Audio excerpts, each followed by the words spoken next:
Sir அவருடைய நாமத்துக்கு மகிமை உண்டாகட்டும். இதனால நாம் கர்த்தருடைய வார்த்தையை கொஞ்ச நேரம் தியானிக்க போகிறோம். கர்த்தருடைய நாமத்துக்கு மகிமை உண்டாவதாக. இந்த நாளிலே கர்த்தர் எனக்கு கொடுத்த ஒரு வார்த்தை, உண்மையான மனம் திரும்புதலின் 3 அடையாளங்கள். உண்மையா ஒரு தேவக்குள்ள மனம் திரும்பி ஆண்டவருக்காக வாழும்போது அவங்களிடத்துல காணப்படுகிற 3 அடையாளங்கள். அது இன்னும் சொல்ல போனா, ஆண்டவருக்காக நாம மனம் திரும்பிட்டோமே, மனம் திரும்பின நாம திரும்ப அந்த மனம் திரும்புதலில் இருந்து, அந்த ரட்சிப்பில் இருந்து நாம விழுந்து விடாதபடி இந்த வார்த்தைகள் நம்மளை காப்பாற்றும். கையில் ஊத்துறாமன்னு சொல்லுவாங்க. நிறைய பேர் மனம் திரும்பி இருக்கிறாங்க. ஆனால் இப்போது மனம் திரும்பின அவர்கள் அந்த மனம் திரும்புதலில் இருந்து கீழே விழுந்து கிடக்கிறதை ஆண்டவர் எனக்கு காண்பித்து, இதிலிருந்து எப்படி நம்ம மீண்டு வருவது என்பதை குறித்து இந்த நாளில் தியானிக்க போகிறோம். உண்மையான மனம் திரும்புதலை நாம் இன்றைக்கு சபைகளிலே பார்க்க முடியவில்லை. தேவனுடைய சபையில் இன்றைக்கு மக்களை நிறைய பார்க்குறோம். அவர்கள் எப்படி இருக்காங்கன்னா, நிறைய கம்ப்ளைண்ட்ஸ், நிறைய பேர், நிறைய குடும்பங்கள் என்ன சொல்கிறாங்கன்னா, சபைக்கு வரும்போது நல்லா தான் இருக்காங்க, ஆனால் வீட்டில் வந்து பார்த்தா அவருடைய கேரக்டர் எப்படி இருக்குது, மிக மோசமாக இருக்குது என்று சொல்கிறாங்க. அருமையான தேவனுடைய பிள்ளைகளே, நாம் தேவனுடைய வீட்டில் எப்படி இருக்கிறோமோ அப்படித்தான் நம்முடைய வீட்டிலும் இருக்கிறது. கையில் ஊத்துறாமன்னு சொல்லுவாங்க. நமக்கு ஒரு வாழ்க்கை தான். சிலர் பாருங்க, மனம் திரும்பினவங்க ஆண்டவருடைய பிள்ளைகள் தான், அபிஷேகம் பண்ணப்பட்டவங்க, தேவனுடைய பிள்ளைகளாய் வாழ்றவங்க தான், தேவனால் தெரிந்து கொள்ளப்பட்டவங்க தான். இன்றைக்கு அந்த ரட்சிப்புடைய அருமையை உணராம இன்றைக்கு அந்த ரட்சிப்புல அவங்க விழுந்து இருக்கிறாங்க. அவங்க அதுலேருந்து என்ன சொல்லியிருக்கிற, என்ன சொல்றா, வழி விலகி இருக்கிறாங்கன்னு சொல்லி ஆண்டவர் இடத்திலே உணர்த்தினார். ஆனால் இந்த நாளில் உண்மையாய் ரட்சிக்கப்பட்டவர்கள், உண்மையாய் ஜீவ புஸ்தகத்தில் பேரெழுதப்பட்டவர்கள், உண்மையாய் மனம் திரும்பினவர்கள் எப்படி இருப்பாங்க? இந்த 3 கேரக்டர் நம்ம வாழ்க்கையில் இருக்குன்னு சொன்னா நம்ம ரட்சிப்புல சரியா நடந்து போறோம்னு அர்த்தம். கையில் ஊத்துறாமன்னு சொல்லுவாங்க. இந்த 3 காரியம் நம்முடைய வாழ்க்கையில் இருக்கணும். அதை இன்றைக்கு நம்ம தியானிக்க போறோம். முதலாவது, நாம் சரியாக மனம் திரும்பி இருப்போம். மனம் திரும்புதல் அப்படின்னு என்ன அர்த்தம்னா, சபைக்கு வருவது மனம் திரும்புதல் இல்லை.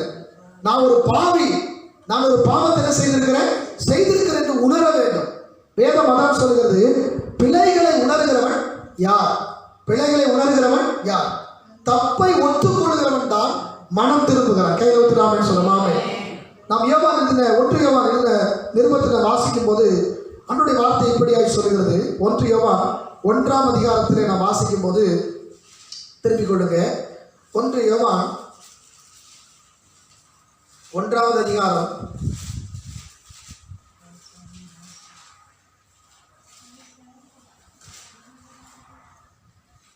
8ஆம் வசனத்தை நாம் வாசிக்கும் பொழுது, நமக்கு பாவம் இல்லை என்போமானால் நம்மை நாமே வஞ்சிக்கிறவர்களாக இருப்போம், சத்தியம் நமக்குள் இராது.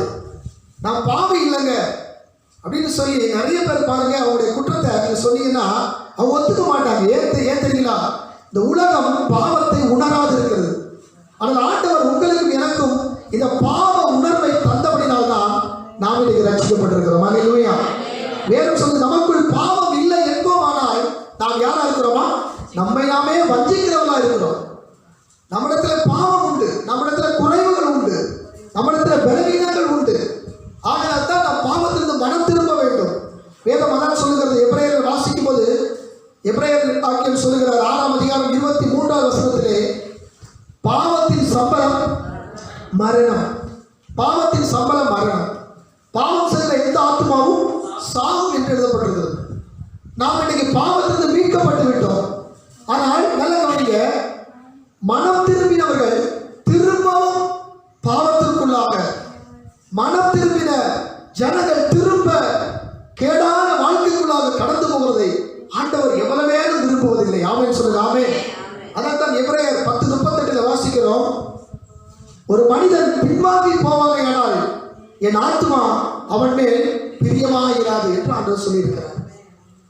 தான் ஏற்கனவே இந்த உலகத்திலே பாவத்தில் இருந்த ஒரு மனிதன் மீட்கப்பட்ட பின்பு திரும்ப அவன் பாவ வாழ்க்கையிலே போவதும், திரும்ப அந்த கேடான வழியில் நடப்பதும், அவன் இந்த நல்ல வழியை அறியாமல் இருப்பதை அவனுக்கு நல்லதுன்னு ஆண்டவர் சொல்லியிருக்கிறார். ஒரு மனுஷன் ரட்சிக்கப்பட்ட பின்னாடி திரும்ப ஆண்டவராக இயேசு கிறிஸ்துவை ஏற்றுக்கொண்டு மனம் திரும்பி சுத்தமாக்கப்பட்ட பின்பு, வேதம் அப்படிதான் சொல்லுகிறது, கழுவப்பட்ட பின்பு திரும்ப சேற்றிலே விட பன்றி புரள போவது போல இன்னைக்கு அநேகர் போகிறார்கள் என்று வேதத்தை வாசிக்கிற 1 பேதுருவில் அவர் சொல்லுகிறார். கழுவப்பட்ட பன்றி சேற்றிலே மறுபடி விழுவ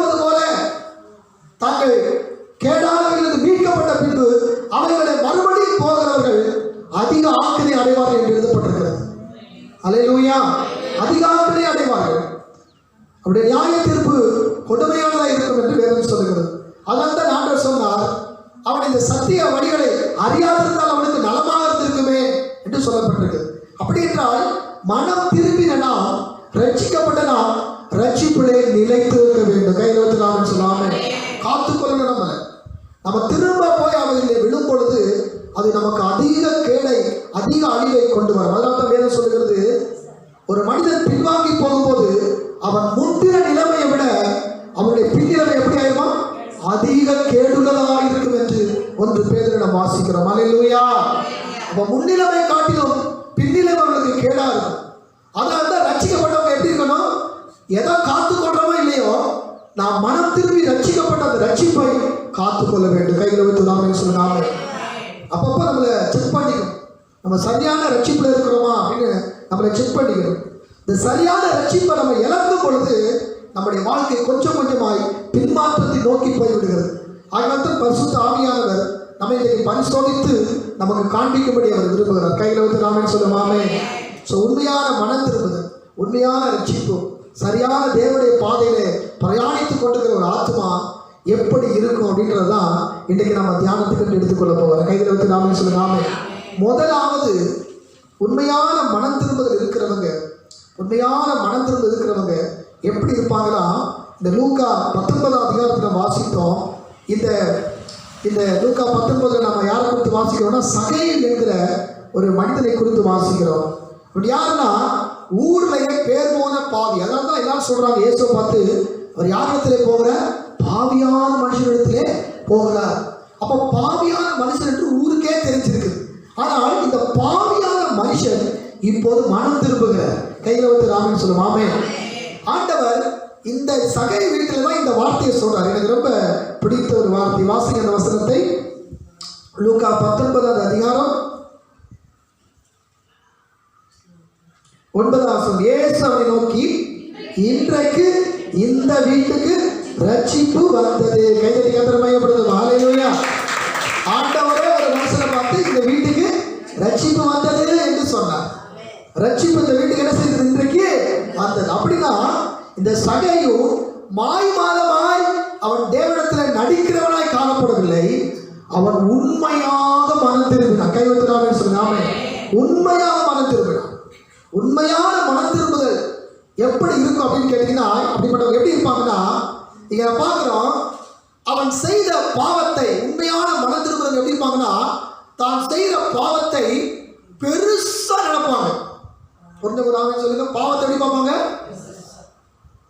ஒரு தம்பி ஒரு முறை அழுது கொண்டிருந்தான். உடனே போய் அவங்க விசாரிச்சாங்க, ஏன்பா நீ அழுகிற? அவன் அழுதுட்டு இருந்தான். என்னடா இப்படி அழுகிற அப்படின்னு போய் விசாரிக்கிறாங்க.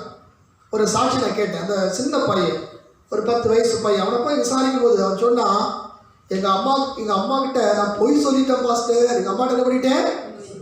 அது கேட்டா இப்படி அழுதுட்டு இருக்க, பொய் தாடா பெரிய விஷயமா? இப்போ நிறைய நம்ம அப்படிதான் நினைக்கிறோம். ஆனால் கொஞ்சம் உண்மையான மனம் திரும்பின ஒரு ஆத்மாக்கு ஒரு பொய் சொல்லிட்டு அது எப்படி தெரியும்? பெரிய பாவம் செஞ்ச மாதிரி தெரியும். அல்லேலூயா. என்ன ஒரு பொய் தானே, அல்லேலூயா, என்ன பெருசா ஒரு பெரிய பாவத்தை செஞ்சுட்டான். நல்ல கவனிங்க, ஒரு சாதாரண ஒரு சின்ன பாவத்துக்கு அடுத்த சின்ன விஷயத்த உங்க மனசு பெருசா நினைக்குதுன்னா நீங்க சரியான ரட்சிப்புல இருக்கீங்கன்னு அர்த்தம். கைது கத்துற மாதிரி. அல்லேலூயா. என்ன பெருசா சொல்லிட்டேன், என்ன பெருசா தப்பு பண்ணிட்டேன், இது ஒரு பொய் ஒரு பாவமா அப்படின்னாலே நம்ம ரட்சிப்பு என்ன பண்ணிட்டோம்? இழந்துட்டோம்னு அர்த்தம். எங்கேயோ நம்ம வாழ்க்கையில தவறி இருக்கணும்னு அர்த்தம். ஒரு தேவ பிள்ளைக்கு முதலாவது உண்மையா ரட்சிக்கப்பட்டவங்க எப்படிப்பாங்கன்னா, ஒரு சின்ன வார்த்தை சொல்லிட்டா மனசு அவங்களுக்கு அடிச்சுக்கும். பெருசா தெரியும், தான் செஞ்ச தப்பு எப்படி தெரியும்? பெருசா தெரியும். ஒரு அழிய சொல்லுங்க. அல்லேலூயா. சகை மனம் திரும்புற பாருங்க. ஆண்டவர் அவன் வீட்டுக்கு ரட்சிப்பு வந்தது ஏன் சொன்னார்னா, அவன் வந்து மனம் திரும்புறது எப்படி மனம் திரும்புறான்னா, அவன் செஞ்ச பாவத்தை நான் என்ன பெருசா பாவம் செஞ்சேன் அப்படின்னு நினைக்கிறேன். ஆண்டவரே நான் என்ன செஞ்சுட்டேன்? அநியாயம் செய்துட்டேன்னு ஒத்துக்கொண்டான். அது மாத்திரம் அவன் சொல்றான், நான் மனம் திரும்பிட்டேன்றதுக்கு அடையாளமா யாருக்கிட்டையாவது நான் ஒண்ணு வாங்கி தான் என்ன பண்றேன்? 4 தடவை கொடுத்துறேன்றான். ஒரு அழிய சொல்லுங்க. அல்லேலூயா. அவன் என்ன நினைச்சான்னா, பாவம்ன்றது நான் செஞ்ச சின்ன தப்ப பெருசா நினைக்கிறான் பாருங்க. அவங்க தான் உண்மையா ரட்சிக்கப்பட்டவங்க. கைவித்தராமன்னு சொல்லுங்க. ஆமென். ஹல்லேலூயா. நான் வேதத்தில் வாசிக்கிறோம். ஹல்லேலூயா. கர்த்தர் நல்லவர். பாருங்க, யோசேப்பை குறித்து ஆதியாகமம் 39:9 வாசிக்கும் பொழுது, ஆதியாகமம் 39:9 வாசி பாருங்க.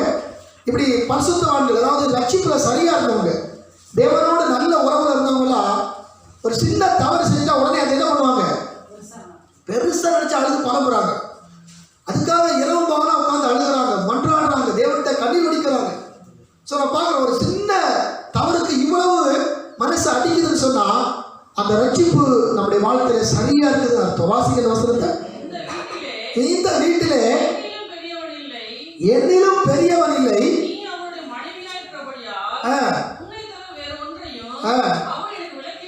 விலக்கி வைக்கவில்லை, இப்படி இருக்க நான்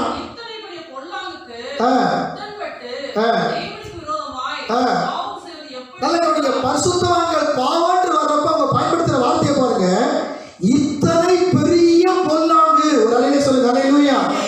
யோசேப்பு என்ன சொல்றாரு? பெரிய பாவத்தை நான் எப்படி தேவனுக்கு விரோதமா செய்வேன்? அப்ப பாவான்னு சொல்லும் போது, ஆண்டவரே ஒரு சின்ன பொய் சொல்லிட்டாங்க அவங்க எப்படி அடிச்சுக்கிறாங்க? பெரிய பாவத்தை செய்துட்டானேன்றாங்க. ஒரு அலையில சொல்லுங்க. ஹல்லேலூயா. ஆனா இந்த உலகத்துக்கு பெரிய பாவத்தை செஞ்சுட்டு அது என்ன சொல்லிட்டு இருக்கு? இதெல்லாம் ஒரு பெரிய விஷயமா, இதெல்லாம் ஒரு தப்பா அப்படின்னு நியாயப்படுத்திட்டு இருக்கு. இன்னைக்கு நிறைய தேவ பிள்ளைகள் அப்படி இருக்கிறாங்க, தான் செஞ்ச தப்ப நியாயப்படுத்துறாங்க. ஆனால் உண்மையான ரட்சிப்புல இருந்து இடராதவங்க, விழாதவங்க எப்படி இருக்கிறாங்கன்னா, தான் சின்ன தவற யாருக்காவது விரோதமா ஒரு வார்த்தை பேசிட்டா, ஏதோ ஒரு வார்த்தையை சொல்லிட்டா, ஏதோ ஒரு காரியத்தை செஞ்சுட்டா, உடனே அதை நினைச்சு மனசுல வேதனைப்படுறாங்க பாருங்க, அவங்க சரியான ரட்சிப்புல இருக்காங்க. கைதை ஆண்டவர் மையப்படுத்துங்க. ஆமென். அவங்களுக்கு தான் செய்யற பாவம் எப்படி தெரியுது? பெருசா தெரியுது. அதான் யோசேப்பு சொல்றாரு, இத்தனை பெரிய பொல்லாப்பை, இத்தனை பெரிய பொல்லாங்கை என் தேவனுக்கு விரோதமாய் நான் எப்படி செய்யக்கூடும்? ஹல்லேலூயா. அப்ப அவங்க பயன்படுத்துற வார்த்தையை பாருங்க, நான் எப்படிப்பட்ட பெரிய காரியத்தை நான் செய்துட்டேன்னு சொல்றாங்க, பெரிய காரியத்தை நான் செய்ய முடியுமான்றாங்க. அப்போ அவங்க பாவத்தை எப்படி பாக்குறாங்க? பெருசா பாக்குறாங்க. ராமன் சொல்லுவோம். ஆமென். ஹல்லேலூயா சொல்லுவோம். ஹல்லேலூயா. சத்தமா சொல்லலாம். ஹல்லேலூயா. 1 சாமுவேல் நீங்க வாசித்தீங்கன்னா, தாவீது தேவனால் அபிஷேகம் பண்ணப்பட்டவர், ரட்சிக்கப்பட்டவர், மீட்கப்பட்டவர், தேவனால் தெரிந்து கொள்ளப்பட்டவர். அதே நேரத்தில் சவுலும் தேவனால் தெரிந்து கொள்ளப்பட்டவர்.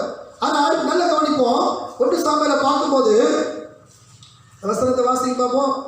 24ஆம் அதிகாரத்திலே 5வது வசனத்தில் பார்க்கும்போது 4 வாசிக்க, 4 வாசி. அப்பொழுது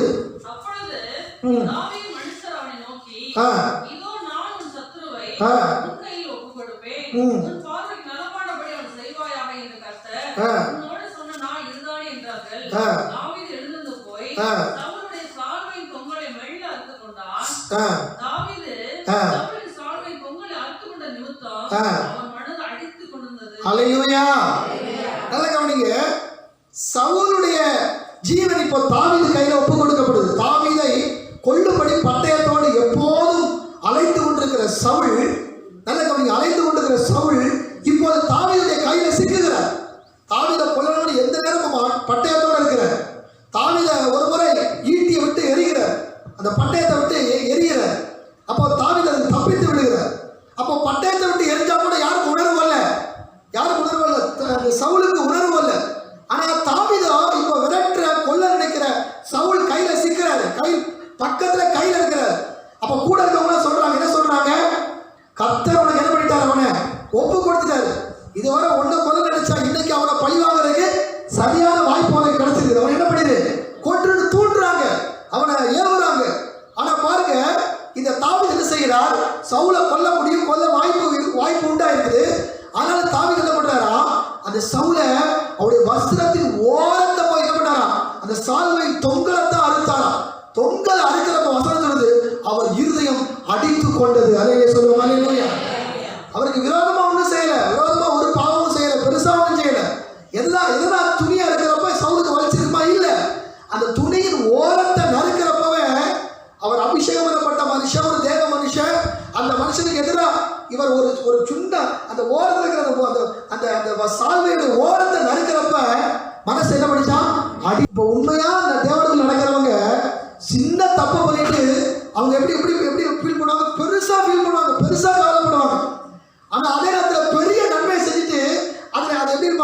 சாதாரணமா இருப்பாங்க. கைவிட்டு ராமன் சொல்லுங்க. ஆமா, நம்ம சின்ன நன்மையை செஞ்சுட்டு பெருசா சொல்லுவோம்னா நம்ம எங்கேயோ விழுந்திருக்கோம்னு அர்த்தம். அதே சொல்லுவோம். அல்லேலூயா. வேதம் சொல்லுது நம்முடைய வாய், நம்முடைய நாம நம்மளை புகழக்கூடாது, நாமளே நம்மளை புகழக்கூடாது. நம்மளை புறத்தியாண்டான் மற்றவர்தான் புகழணும். ராமன் சொல்லுங்க. ஆமே, மற்றவங்க தான் நம்மளை சொல்லு. நம்ம செய்த நன்மை நாமளே சொல்லி கொண்டிருப்போம்னால் நம்முடைய ரட்சிப்பை நம்ம கவனித்து பார்க்கணும். கைவிட்டு ராமன் சொல்லுங்க. ஆமே. ஸோ இந்த மாதிரி ரட்சிப்புல சரியாக நடக்கிறவங்க கர்த்தருக்கு பெரிய காரியம் செய்கிறாங்க.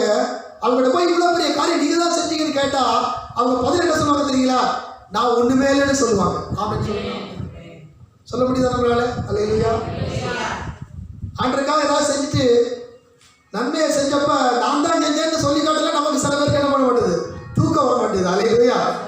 நான் தான் செஞ்சேன்னு சொல்லலையே அப்படின்னு நம்ம மனசு நம்மளை தூண்டுமானால் நம்முடைய ரட்சிப்பிலிருந்து நம்ம விழுந்திருக்கிறோம். நம்முடைய உண்மையான மன திரும்புதலை நாம் விட்டு விலகி இருக்கிறோம்னு அர்த்தம். ஆண்டவரோட கூட நடக்கிற தேவ பிள்ளைகள் பாவம் சின்ன பாவத்தை பெருசாக நினைப்பாங்க, அதுல பெரிய நன்மையை சின்னமா நினைப்பாங்க. கை வைத்து ராமன் சொல்லுவோம். அல்லேலூயா. கர்த்தர் நல்லவர். ராமன் சொல்லுவோம். ஆமென். ஹல்லேலூயா.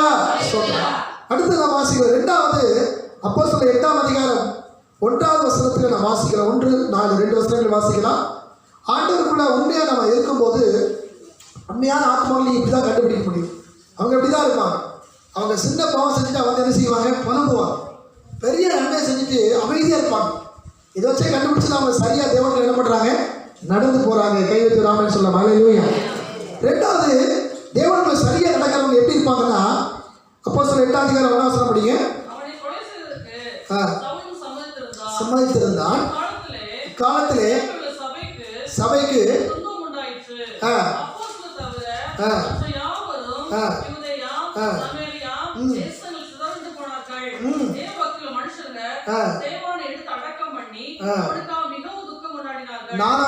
சிதறி போனவர்கள் எங்கும் திரிந்து சுவிசேஷ வசனத்தை பிரசங்கித்தார்கள். அல்லேலூயா. 2வது சரியா தேவனுடைய பாதையில நம்ம நடப்போம்னு சொன்னா நம்முடைய இருதயம் எப்படி இருக்கும், நம்முடைய வாழ்க்கை எப்படி இருக்குன்னா, முதல்ல நான் சொன்னேன் பெரிய சின்ன பாவத்தை பெருசா நினைப்பாங்க. ஆமென் சொல்லுவாங்க. ஆமென்.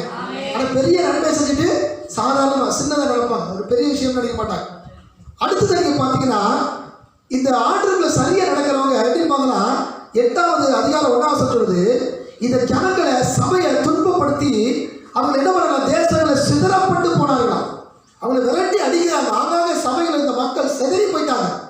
இப்ப செதறி போனவங்க எப்படி ஆயிட்டாங்கன்னா, 4ஆம் வசனம் பாருங்க, சிதறி போனவர்கள் எங்கும் திரிந்து சுவிசேஷ வசனத்தை பிரசங்கித்தார்கள். அப்போ சபைக்கு என்ன வந்துச்சு, பெரிய பெரிய பிரச்சனை. சபைக்கு என்ன வந்துச்சு, பெரிய பிரச்சனை. தேவதற்கு பெரிய பிரச்சனை. இப்ப இந்த பெரிய பிரச்சனைய அவங்க எப்படி பாக்குறாங்கன்னா, பெரிய பிரச்சனையா பார்க்கல, அது ஒரு பெரிய பிரச்சனையே இல்லைன்றாங்க. ராமன் சொல்லுங்க. ஆமென். ஆண்டுக்குள்ள நடக்கிறவங்க பிரச்சனை எப்படி பார்ப்பாங்கன்னா, பெரிய பிரச்சனைய கர்த்தர் பெரிய விஷயமே இல்லை. ராமன் சொல்லுங்க. ஆமென். பேசி பாருங்க, அப்படிதான் சொல்லுவாங்க. ஆனா ஆண்டரோட கூட நடக்காதவங்க அந்த ரட்சிக்கப்பட்டாங்க, ஆண்டரை ஏற்றுக்கொண்டாங்க, ஆண்டர் பிள்ளையாக இருக்கிறாங்க. ஆனால் அந்த ரட்சிப்பை உணராதபடி, தேவனை உணராதபடி இருக்கிறவங்க அவங்க சின்ன பிரச்சனை என்ன செய்வாங்க, வந்து பாருங்க, சின்ன பிரச்சனை பெருசா சொல்லி புலம்பி அந்த பிரச்சனையை அவங்க கொண்டு போயிடும். அப்ப நல்லா கவனிங்க, ஆண்டவர்ல நடக்கும் பொழுது நம்முடைய பிரச்சனைகள் பெருசா தெரியாது. கைவத்து ராமன் சொல்லுங்க. ஆமென். நமக்கு பிரச்சனை பெருசா தெரியுதுன்னா நம்ம எங்கேயோ நம்ம வழி விலகி இருக்கோன்னு அர்த்தம்.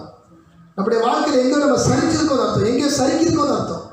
ஆண்டவர் நம்ம இருப்போம்னு சொல்ல வருகிற பிரச்சனைகளை பார்த்து ஒரு நாள் நம்ம பயப்பட மாட்டோம். கைவத்து ராமன் சொல்லுங்க. ஆமென். இங்க போய் பாடி துதிச்சு அது பெரிய விஷயம் ஆண்டவர், உங்களால அது முடியும் ஆண்டவர், அதை ஒரு அற்புதம் செய்ய உங்களால முடியும் ஆண்டவர் சொல்லி நீங்க துதிச்சு பாருங்க, கர்த்தர் அந்த பெரிய பிரச்சனையை அற்புதமாக மாற்றுவார். கைவத்து ராமன் சொல்லுங்க. ஆமென்.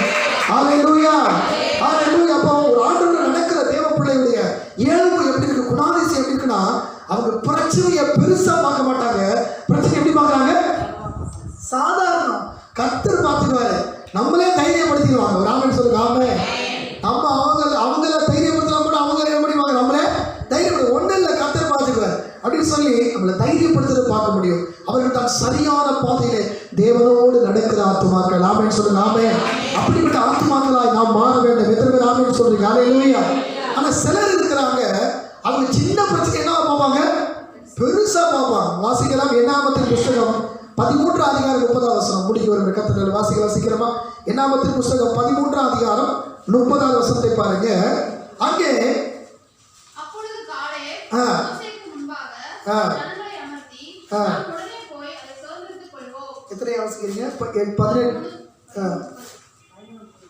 அதுக்கு முன்னாடி பாசிங்க. அந்த 10 பேர் வந்து சொல்லுவாங்க இல்லையா? என்னாமம் 13 அதிகாரம்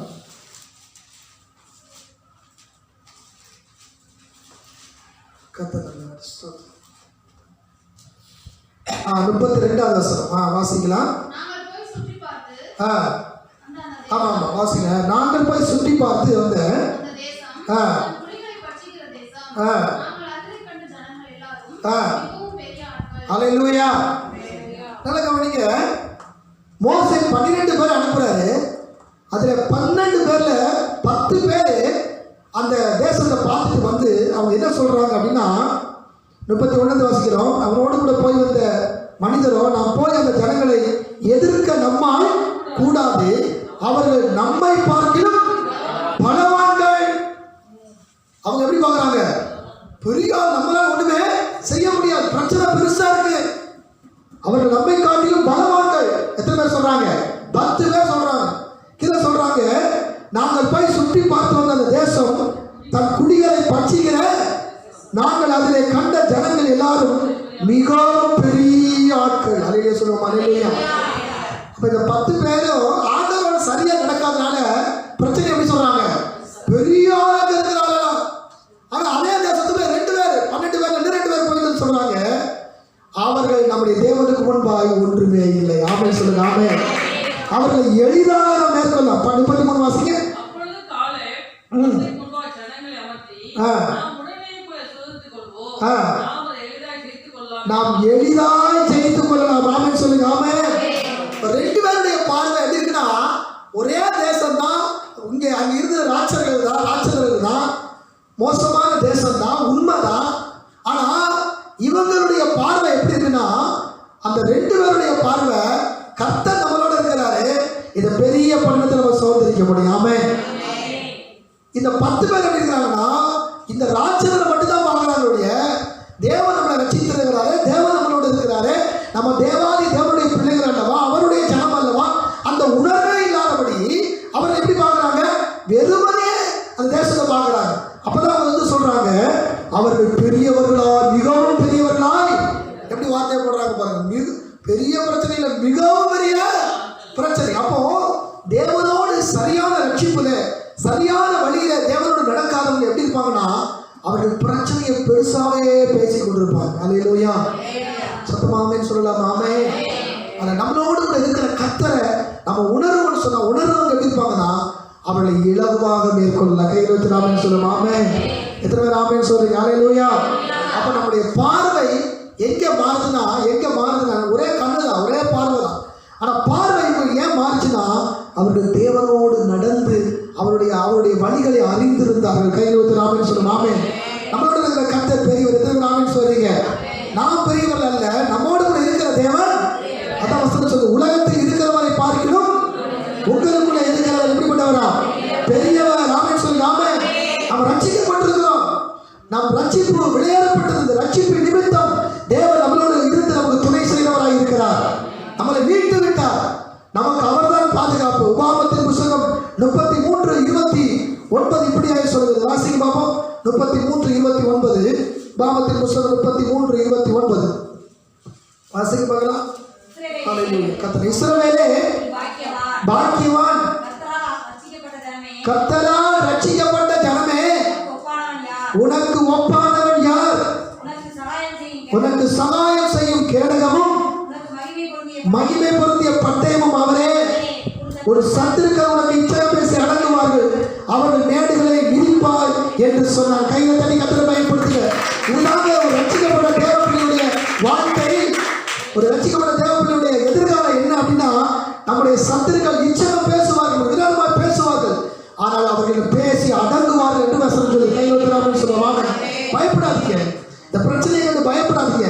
பிரச்சனை காட்டிலும் கர்த்தர் சகாயம் செய்யும் கேடகமாக நம்மோடு கூட இருக்கிறார். உதவி செய்கிறவர் நம்மோடு கூட இருக்கிறார். ரட்சிக்கப்பட்ட ஜனமே உனக்கு ஒப்பானவன் யார்? கர்த்தர் உனக்கு எப்படி இருக்கிறாரா?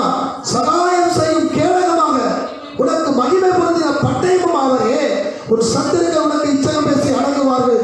அவர்கள் கட்டி இருக்கிற மேடுகளை, இருப்பி இருக்கிற மேடுகளை எல்லாம் நீ மிதித்து போடுவாய் என்று கர்த்தர் நமக்கு வாக்கு பண்ணியிருக்கார். அவர்களுக்கு எதிராக எழுப்பப்படுகிற பிரச்சனைகள் பெரிதானவைகள் அல்ல. அவைகள் நம் முன்பாக நம்முடைய காலின் கீழாக அவர்கள் விதிக்கப்பட போகிறது என்று கர்த்தருடைய வாக்குத்தத்தம் நமக்கு சொல்லுது. கையில் வந்து நாமே சொல்லுங்க. 25ஆம் வசனத்தை பாருங்க. ஆண்டவர் இஸ்ரவேல் ஜனத்தை பார்த்து சொல்லுகிறார், இரும்பும் வெண்கலமும் ஒரு பாதத்தின் கீழ் இருக்கும். ஒரு நாட்களுக்கு தக்கதாய் ஒரு பலன் உனக்கு என்ன செய்யும்? இருக்கும். ஆமென் சொல்லுங்க. ஆமென். நம்முடைய காலுக்கு கீழாய் எல்லாவற்றையும் கீழ்ப்படுத்துகிற ஒரு தேவன் நம்முடைய துணையாய் இருக்கிறார். எத்தனை பேர் ஆமென் சொல்லுங்க. ஆமென். எப்படிப்பட்ட சத்துருவாய் இருக்கட்டும், யாராய் இருக்கட்டும், அந்த சத்துருவை நம்முடைய காலின் கீழே கீழ்ப்படுத்துகிற ஒரு வல்லமையில தேவன் நமக்கு துணையா இருக்கிறார். எத்தனை பேர் நம்புறீங்க? ஆமென். நம்ம பிரச்சனையை எப்படி பார்க்கணும்? பெருசா பார்க்கணுமா, சின்னதா பார்க்கணுமா? பிரச்சனை சாதாரணமா பார்க்கணும். ஆமென் சொல்லுங்க. ஆமென். ஹல்லேலூயா. இந்த பிரச்சனை ஏமாத்திரம் என்ன செய்யுதுன்னு நான் பார்க்கிறேன். ஹல்லேலூயா. கர்த்தர் என் கூட இருக்கிறேன். எதுவுமே நம்புறீங்க? ஹல்லேலூயா. நம்பி பாருங்க. நான் சொல்றது உங்களுக்கு எப்படி இருக்குன்னு தெரியல, ஆனால் இப்படி சொல்லி பாருங்க, அப்படி செய்து பாருங்க. கர்த்தர் ஒரு அற்புதத்தை உங்களுக்கு காண செய்வார். ஆமென். ஹல்லேலூயா. பாருங்க, வாசித்தோம் இல்லையா? ஆண்டவர் நல்லவர், கர்த்தர் நல்லவர். அப்பா வாசித்தோம்ல அப்போஸ்தலர் கர்த்தர் அற்புதத்தை பவுல் அவருடைய வாழ்க்கையில செய்தார். ஆகினால பெரிய பிரச்சனைகளை எப்படி பார்க்கணும்? சிறியவைகளாய் பார்க்கணும். பெரிய பிரச்சனை சின்னதாக ஒருத்தர் பேசுறாங்கன்னா அவங்க தேவனோட நடக்கிறாங்கன்னு அர்த்தம். கைத்தறி கர்த்தர் மையப்படுத்துவோம். ஆமென். அந்த பலம் ரட்சிக்கப்பட்ட மக்களுக்கு தான் வரும். இந்த சரியா ரட்சிப்பு இல்லாதவங்க தான் எப்போ பார்த்தாலும் நம்ம என்ன பண்ணிட்டே இருப்பாங்க? பிரச்சனையை பெருசா சொல்லிட்டே இருப்பாங்க. பிரச்சனை பெரிதல்ல, கர்த்தர் நம்மளோட கூட இருக்கிறார். கையில வந்து ஆமென் சொல்லுங்க. ஆமென். ஹல்லேலூயா. சொல்லு, சத்தமா சொல்லுங்க. ஹல்லேலூயா. ஹல்லேலூயா. தேவ மனிதனுடைய புத்தகத்தில் அப்படி எழுதுற அவருடைய பெரிய வெளியில போறப்ப ஏராளமான பிரச்சனை இருக்குமா, பல சுமைகளோட தான் தேவ சமூகத்துக்கு வருவாங்க. ஆனால் கர்த்தரை ஆராதித்து அவருடைய சமூகத்துக்கு எழுந்து போகும்போது எல்லா சுமைகளும் அங்கே மாற்றப்படுகிறது. அப்போ ஒரு தேவனோட நம்ம நடக்கும்போது, தேவனுடைய சமூகத்தில் அமரும் போது நம்ம மேல நிறைய சுமைகளை போடலாம், நம்ம மேல பாரங்கள் வந்து விழலாம். ஆனால் அவைகள் எல்லாம் இலகுவாக்கப்படுகிற ஒரே இடம் ஆண்டோடைய பாதம் தான். கைவிட்டு சொல்லுங்க. அவருடைய கைப்பிடித்து நடக்கிற மக்கள், ரட்சிக்கப்பட்ட ஜனம், அது பாக்கியம் உள்ளது. அந்த ஜனத்துக்கு கர்த்தர் துணையாக இருக்கிறார். கையில் வைத்து ராமன் சொல்லுவாமே. அப்ப பெரிய பிரச்சனையை நம்ம எப்படி பார்க்கணும்? சின்னதா பார்க்கணும். சின்ன பிரச்சனையை பெருசா சொல்றாங்கன்னா நம்ம புரிஞ்சுக்க வேண்டியது, அவங்க என்ன பண்ணல? ஆண்டவர் சரியா அறியல. ரட்சிக்கப்பட்டது அவங்க ரட்சிக்கப்பட்டது உணரல. ரட்சிக்கப்பட்டிருக்கிறாங்க ஆனா உணராம இருப்பாங்க. அந்த ரட்சிப்புடைய மகிமை அவங்க உணராம இருக்கிறாங்க.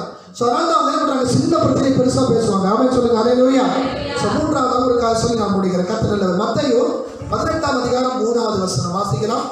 3வது எப்படி இருப்பாங்க? முதல்ல நான் சொன்ன சிறிய பாவத்தை பெருசா நடப்பாங்க.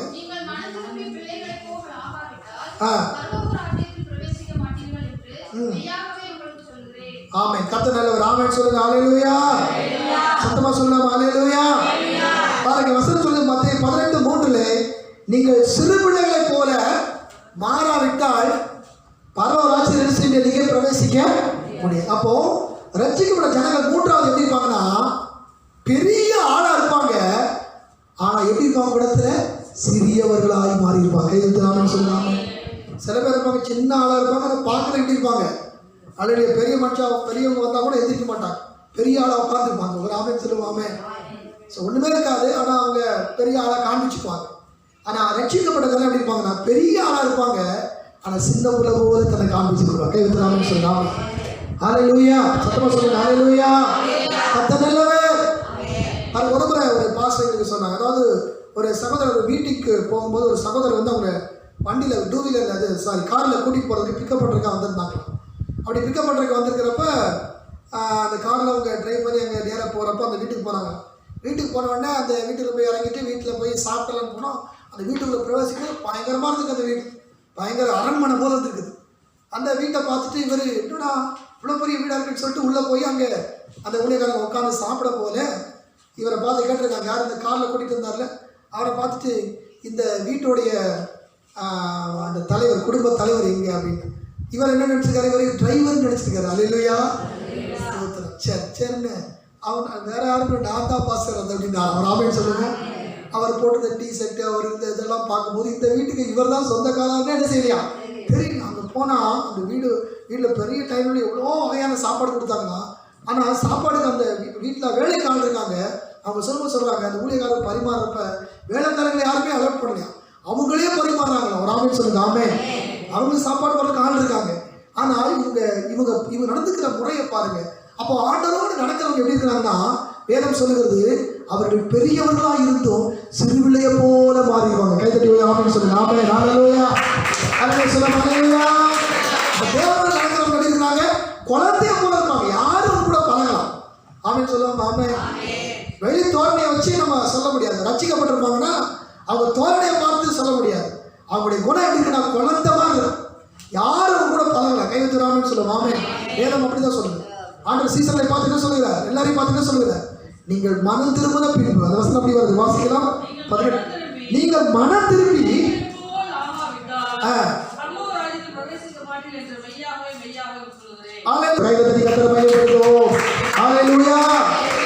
மனம் திரும்பிட்டோம். ஆனால் இன்னைக்கு மாறி இருக்கிறோமா? பெருமை நம்ம விட்டு போயிருக்குதா? தாழ்மை நமக்குள்ள வந்திருக்குதா?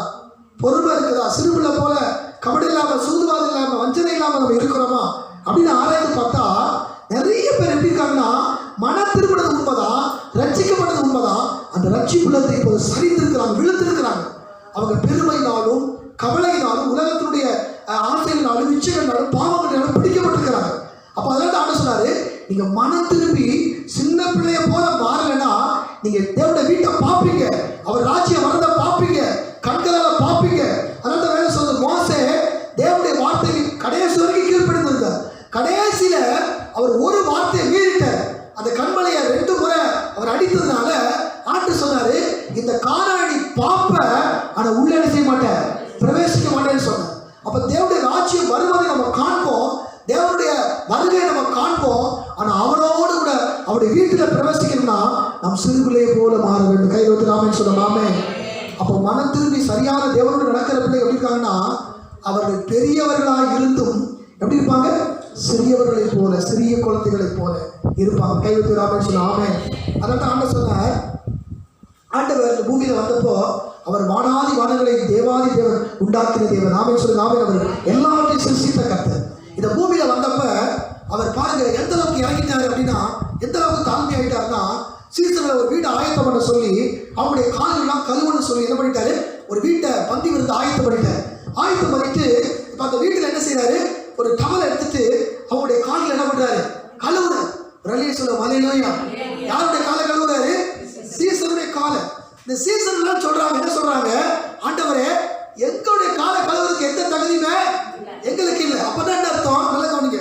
ஒருத்தருடைய கையை கூட பிடிச்சல, ஆனா எதை பிடிக்கணும், காலை பிடிக்கணும். காலை கழுவணும்னா நாம அவர்களை காட்டிலும் கீழே இறங்கணும். கைவத்து ராமன் சொல்லுங்க. ஆமா, கீழே இறங்கி வரணும். பாட்டு கீழே இறங்கி வந்து அவருடைய காலை கழுவுறாரு. அப்பதான் பேதுரு ஒரு வார்த்தை சொல்றாரு, ஆண்டவரே என்ன செய்ய வேண்டாம், கழுவ வேண்டாம் ஆண்டவர், எனக்கு எந்த தகுதியுமே இல்ல ஆண்டவரே, என்னை விட்டுருக்க, என்னால ஏத்துக்க முடியல. அவரால் ஆண்டவர் காலை கழுவுறது அவரால் என்ன செய்ய முடியல, சம்மதிக்க முடியல. அப்பதான் ஆண்டவர் சொல்றாரு, உன் காலை நான் கழுவடி இடம் கொடுக்கலன்னா என்னோட உனக்கு பங்கு இல்லாம போயிடும். அலையிலே சொல்லுங்க. அலையிலுயா. என் வீட்டில் உனக்கு இடம் இல்லாம போயிடும், பங்கு இல்லாம போயிடும். அதனால எனக்கு இடம் போடுன்னு சொல்லுவேன். அப்ப பேதுரு மறுபடியும் சொல்ற, உம்மோட பங்கு இல்லைன்னா எனக்கு என்னுடைய தலைவர் என்ன செய்யுங்க, கால் வரைக்கும் நான் கழுவுங்க அப்படின்ட்டாரு. எல்லாமே சொல்லுங்க. ஆமே. அப்ப பாருங்க, ஆண்டவர் அந்த இடத்துல அவளுக்கு ஒரு மாதிரியை காண்பிக்கிறார். இந்த உலகத்துல தேவனுடைய ராஜ்யத்துல பங்கடைகிறோம், சுதந்திரிக்கணும்னா நீ சிறுபிள்ளையை போல உன்னை தலை மட்டும் தாழ்த்த உன்னை ஒப்பு கொடுக்கிறது. கை வைத்து ராமன் சொல்லுங்க. ஆமே. தாழ்மையோடு இருக்கணும், தாழ்ந்த சிந்தையோடு இருக்கணும். பெருமையான சிந்தைகள் நமக்கு இருக்கக்கூடாது. நமக்கு எவ்வளவு மேன்மை, எவ்வளவு உயர்வை, எவ்வளவு நமக்கு பட்டம் பதவி எல்லாம் இருந்தாலும் நம்முடைய ஆண்டவருக்கு கீழாக நம்மளை தாழ்த்தி ஒப்பு கொடுக்கிறது. கை வைத்து ராமன் சொல்லுங்க. ஆமே. அப்ப தேவனோடு நடக்கிறவங்க எப்படி இருக்கிறாங்கன்னா, தங்களை தாழ்த்துகிறவர்களாக இருக்கிறார்கள். ராமன் சொல்லுங்க. ஆமே. பெரியவங்களா இருப்பாங்க, ஆனா அவங்க எப்படி இருப்பாங்க, சிறு குழந்தையை போல மாறி இருப்பாங்க. எத்தனை பேர் ஆமேன்னு சொல்லுங்க. ஆமே. நம்ம அப்படி மாறி இருக்கிறோமா? அப்படி நம்ம மாறணும்னு சொன்னா ஆண்டோடைய ராஜ்யத்துல நாம் பிரவேசிப்பது நிச்சயமாய் உறுதியாக இருக்கும். ஆமேன்னு சொல்றோம். ஆமே. அதை நம்ம எழுதி நின்று ஆண்டோடைய சமூகத்தை நம்ம ஜெபிக்க போறோம். ஸோ உண்மையான மனந்திருந்தல் இருக்கவங்களுக்கு 3 அடையாளங்களுக்கு அவங்க சிறுபிள்ளையை போல இருப்பாங்க. அவங்க பெரிய பிரச்சனைய சின்ன பிரச்சனையை நினைப்பாங்க. முதலாவது நாம் பார்த்தோம், அவங்க பெரிய சின்ன பாவத்தை பெருசாக நினைப்பாங்க. அலையிலேயே சொல்லுவோம், அலையிலூயா. நம்ம எல்லாரும் கண்ணில் மூடி நம்ம செஞ்சுக்கிறோம். எல்லாரும் எழுகிறேன் அவருடைய சமூகத்தில் ஒரு நிமிஷம் நம்ம அர்ப்பணிக்கலாம். கத்தர் நல்லவர். நாளை கத்தர் நம்மளோட பேச விரும்புகிறேன். நம்ம ரட்சிக்கப்பட்டுட்டோம். நம்முடைய வாழ்க்கை வாக்குத்தத்தம் பண்ணப்பட்ட ஒரு வாழ்க்கை. தேவன் நம்முடைய அழைத்து இருக்கிறார், தெரிந்து கொண்டு இருக்கிறார். நம்முடைய பேரை அவர் ஜீவ புஸ்தகத்தில் எழுதி வைத்து அவருடைய வீட்டில் நமக்காக காத்து கொண்டிருக்கிறார். அந்த ரட்சிப்பை நம்ம இழந்திருக்கிறோமா? அந்த ரட்சிப்பை விட்டு வழிவிலகி இருக்கிறோமா? இல்லை நம்ம உறுதியாக நினைச்சிருக்கிறோமா? எல்லாரும் கண்ணமூடி ஆண்டு சமூகத்தில் நம்மளை ஆராய்ந்து பார்க்கலாம். எல்லாரும் கண்ணமூடி ஆராய்ச்சி பாருங்க. முதலாவது நம்முடைய வாழ்க்கையில் ஒரு சின்ன தவறு செஞ்சுட்டா கூட நம்ம மனசு பரிதவிக்குதா? நம்ம மனசு துடிக்குதா? ஐயோ இப்படி பேசிட்டோமே, ஐயோ இப்படி நடந்துட்டோமே. வேதம் அழகா சொல்லுது, ஒரு சகோதரன் ஒரு குறை உண்டாயிருக்குமானா இவன் காணிக்கையை பலிபீடத்தில் வச்சுட்டு அவனோட ஒப்புரவாகி பின்பு வந்து காணிக்கையை செலுத்தின ஆண்டு சொல்லியிருக்கிறாரு.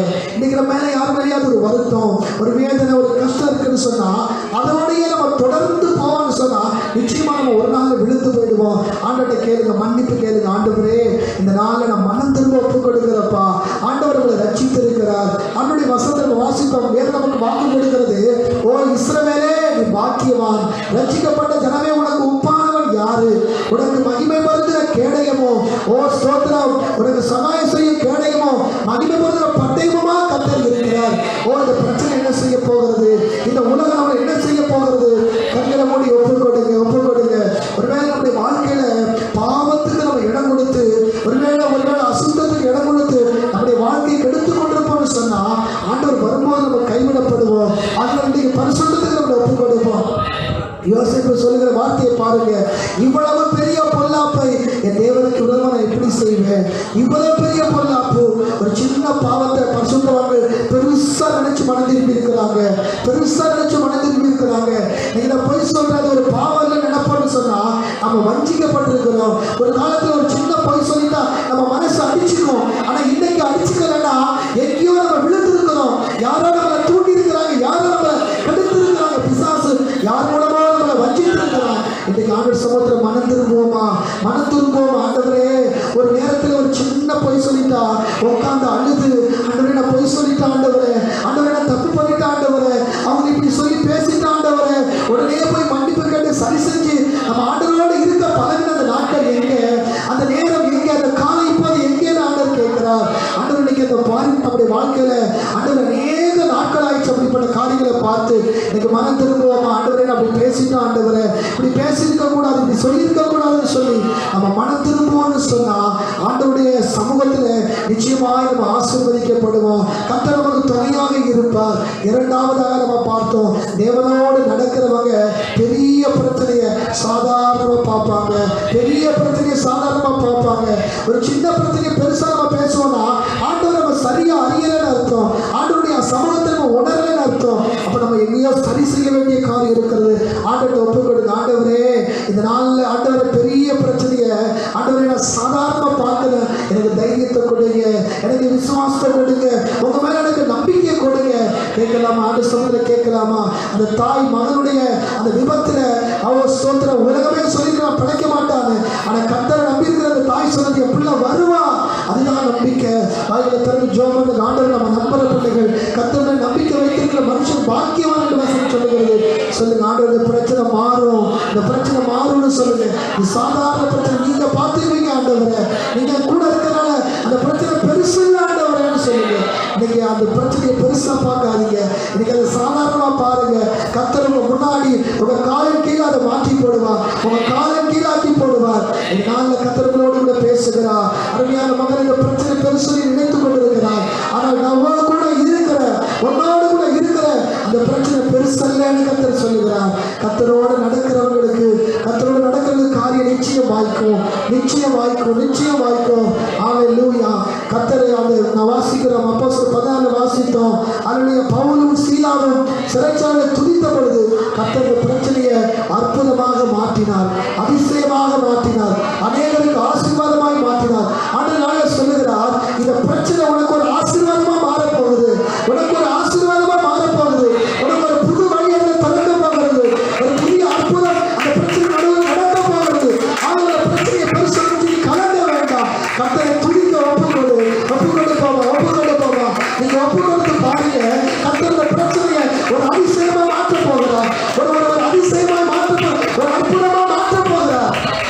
அற்புதமா மாற்ற போகிறார், அற்புதமா மாற்ற போகிறார். இன்னைக்கு நீங்க கலங்கி வந்திருக்கிறீங்க, ஆண்டவரே பிரச்சனை பெருசாயிருச்சு, ஆண்டவரே ஆண்டவரே ஸ்தோத்திரம் கர்த்தாவே, என்னால தூங்க முடியல, என்னால ஆண்டவரே ஒரு வேலைக்கு போக முடியல, சாப்பிட முடியல, நினைச்சு நான் வேதனை பண்றேன்னு நீங்க கலங்கி வந்திருக்கலாம். ஆண்டவரை துதிங்க, ஆண்டவரை துதிங்க, ஆண்டவர் சொல்லுங்க, நீங்க பார்த்துக்கிடுவீங்க ஆண்டவரே, என் கூட நீங்க இருக்கிறீங்க ஆண்டவர்னு சொல்லி பாருங்க. கர்த்தர் அந்த பிரச்சனையை ஒரு அதிசயமா மாற்ற போகிறார். அதுக்கு நடுவில் ஒரு புது வழி உங்களுக்கு திறக்க போகிறது, ஒரு புது வாசல் திறக்க போகிறது. அந்த செயலர் ரட்சிக்கப்பட்டார் என்று வாசிக்கிறோம், செயலர் ரட்சிக்கப்பட்டார் என்று வாசிக்கிறோம். இந்த பிரச்சனைக்கு நடுவில் கர்த்தர் ஒரு குடும்பத்தில் ரட்சிப்பை ஏற்படுத்துவார், ஒரு ரட்சிப்பை ஏற்படுத்துவார். பவுல் சீலாவுடைய பெரிய பிரச்சனையை ஒரு கர்த்தர் முன்னாடி ஒப்பு கொடுத்தாங்க. கர்த்தர் இப்போது அந்த பிரச்சனையை ரட்சிப்பாய் மாற்றினார், ரட்சிப்பாய் மாற்றினார். ஹல்லேலூயா, ஹல்லேலூயா. ஏன்டவரே இந்த பிரச்சனை, ஏன்டவரே இந்த போராட்டம், இந்த பிரச்சனை பெருசாக நினைக்கலாம். ஆனால் ஆண்டவர் சமூகத்தில் ஒப்பு கொடுங்க, உங்களோட நடப்பாண்டவர், என் கூட நீங்க இருக்கீங்க ஆண்டவர் சொல்லி நீங்க காத்திருப்பீங்கன்னு சொன்னா, ஆண்டவரை துதித்து கொண்டிருப்பீங்கன்னு சொன்னா, ஆண்டவரால திட்டமாய் சொல்லுகிறார். இந்த பிரச்சனைக்கு நடுவில் ஒரு ரட்சிப்பை கர்த்தர் உண்டாக போகிறார், கர்த்தர் ரட்சிப்பை உண்டாக போகிறார். ஜெயிலர் ரட்சிக்கப்பட்டார், ஜெயிலர் ரட்சிக்கப்பட்டார், ஜெயிலர் ரட்சிக்கப்பட்டார். யார் உங்களை கட்டி வைத்திருக்காங்களோ, யார் உங்களை அரெஸ்ட் பண்ணி வைத்திருக்காங்களோ, யார் உங்களை முடக்கி வைத்திருக்காங்களோ, யார் உங்களை முடக்கி வைக்கும்படி செய்திருக்கிறார்களோ, அவர்களுக்குள்ள ஒரு மாற்றத்தை கர்த்தர் கொண்டு வர போகிறார். கையில தட்டி கர்த்தரை துதிங்க, கையில தட்டி கர்த்தரை துதிங்க. அற்புதம் நடந்து கொண்டிருக்கிறது, விசுவாசத்தோட துதிங்க. போகும்போது பிரச்சனை பெருசாக நினைங்க, கர்த்தர் அற்புதங்களை செய்து கொண்டிருக்கிறார். ஹல்லேலூயா. ஒரு மனம் திரும்புதலை கட்டளையிட்டார், மனம் திரும்புதலை கர்த்தர் கட்டளையிட்டார். மூன்றாவதாக ஹல்லேலூயா, தேவனோடு நடக்கிறவங்க, உண்மையாய் ரட்சிக்கப்பட்டவங்க, உண்மையாய் ரட்சிப்பின் பாதையில் நடக்கிறவங்க சிறு பிள்ளைய போல இருப்பாங்க, பெரியவங்களா இருப்பாங்க, ஆனா சிறு பிள்ளைய போல இருப்பாங்க. நம்ம சிறு பிள்ளை போல மாறி இருக்கிறோமா, சிறு பிள்ளை போல மாறி இருக்கிறோமா?